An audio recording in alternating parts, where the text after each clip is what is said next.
Nintendo is cool with YouTube. Bethesda sucks a big dick with Fallout 76. And the speedrunning community is getting kind of weird nowadays. Hello, it's Casey Orange with the 1220 Productions YouTube channel and the Stiff Archives Facebook page. A lot of news to talk about. I'm not going to pull out my phone and look up like specifics or whatever. This is just me talking about it, and I have to get a video up because I try to get content up at least once a week or once or twice a week. The reason I'm making this video today, I will try to do it last night with Sarah when I was drinking some Dogfish Head 90-minute IPA, which is fucking fantastic, but man, I couldn't get through a sentence without slurring, so here we are. We're supposed to upload a new Intellectual Fight Club with Intellectual Fight Club podcast with Alan Orange. The file is too big to send over the internet. I think it's like 312 megabytes. So what Alan's doing now, he is segmenting and chopping up the podcast to send in sections. So look forward to that, and that will be up soon. But today, I just wanted to talk about Nintendo is finally cool with YouTube. You know, that's a big news story, I guess, on the internet. And that's cool. I can see why Nintendo was apprehensive in the first place about YouTube and content creators, because once you think about it, most of the content creators have made a living off of Nintendo things. You know, I'll call a spade here. What would an angry video game nerd be if, you know, he didn't have an NES, or he didn't make fun of NES games or play them? I'm not saying he doesn't make original content, but his popularity is heavily piggybacked off the fact of Nintendo culture. Also, a lot of Nintendo sound effects, a lot of music is copyrighted by Nintendo that gets used and abused all over the internet. So I understand why Nintendo was pretty apprehensive about the America use of Nintendo intellectual property on the internet. And also, I see the other side now where Nintendo's just like, fuck it, who cares? Because they don't want to be seen as the bad guys, even though I thought they were doing the right thing. Because imagine an ETR song from me and Alan that's being used and abused without any type of compensation or no censorship. How would you feel about that? And I can understand why Nintendo did what they did and what they're doing now. So, alright. Good job, Nintendo, again. Yet again. Obviously, this is coming from Nintendo loyalists and a Nintentard, self-proclaimed, over here. Yeah, let's talk about the Fallout 76 situation with Bethesda. I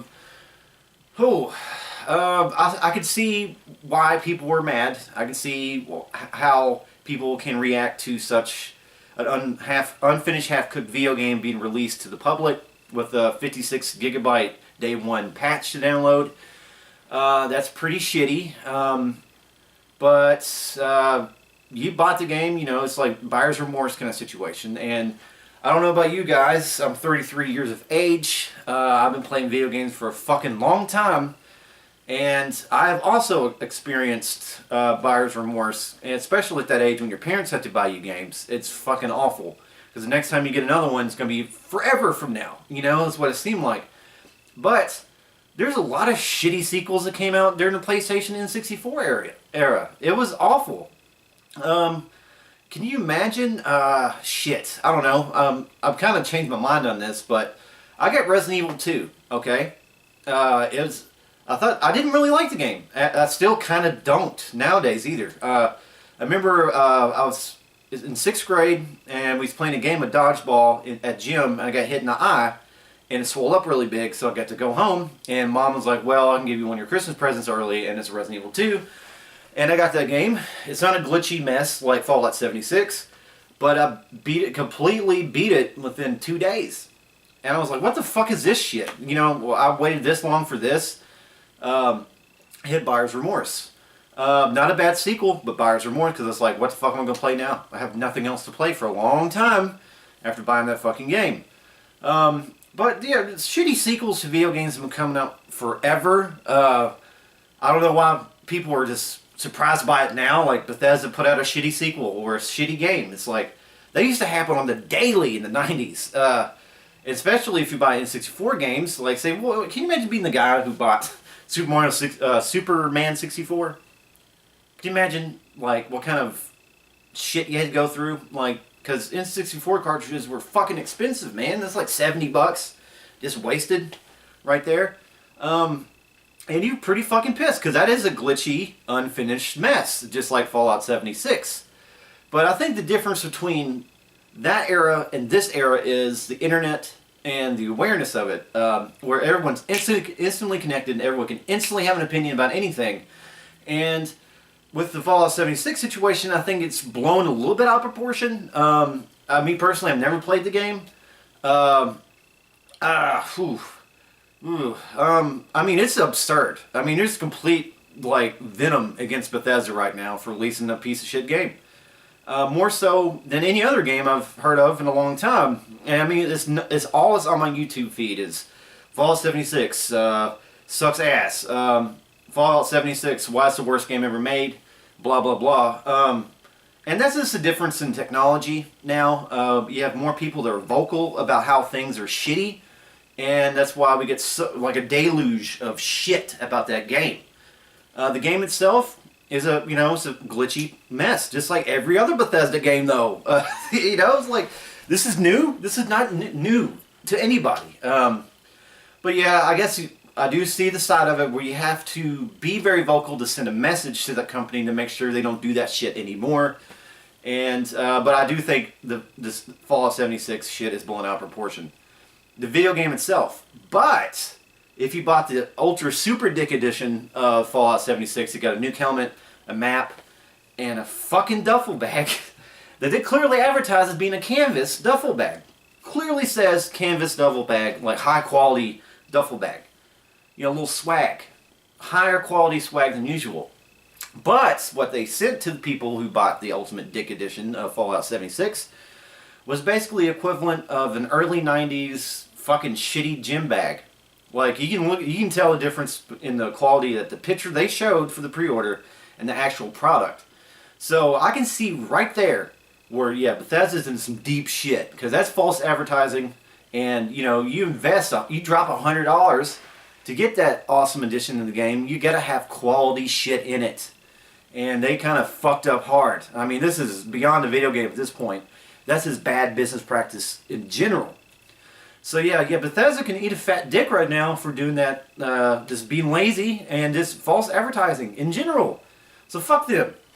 The game sucks, whatever, but you just can't deceive people. It's like here's a fucking triple cheeseburger that you pre-ordered, but when you got home, when they shipped it to you, it's one patty and no pickles on it or something. It's like, that's just false advertising. You can't do that.